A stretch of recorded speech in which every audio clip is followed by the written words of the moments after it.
Мынакей урматтуу мусулман бир туугандар, биз азыр Куба мечитине келдик. Бул мечит өзгөчөлүгү пайгамбар саллаллаху алейхи вассалам хижра кылып Мекке шаарынан Медина шаарына көчүп келаткан кезде ошо мединалыктар күтүп аткан пайгамбарыбызды көрөбүз өз көзүбүз менен.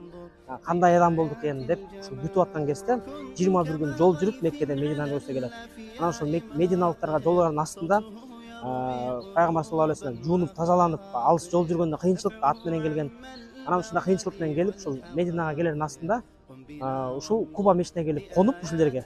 Анан ушул жерде ушул Куба мечитин өз колу менен мубарак кол менен биринчи салган мечиттердин бири экен. Бул мечиттин өзгөчөлүгү бул жакта кимде ким нафил намаз 2 рекет ниет кылып 2 рекет үйүнөн дарат алып келип 2 рекет намаз окуган болсо, ал ошол биз толук умра кылган соопту ушул 2 рекет намаз менен эле алып алат. Аллах таалам ушундай өзгөчө кылып койгон экен. Ошондуктан пайгамбарыбыз Мухаммад саллаллаху алейхи вассалам мубарак колу тийгендиги үчүн, пайгамбарыбыз дуа кылгандыгы үчүн ушул мечиттин ушундай өзгөчөлүгү бар экен. Ушул жактан келип 2 рекет нафил намаз окуп, умра кылган толук сооп алып кетсеңиздер болот дейт. Ушул Куба мечити.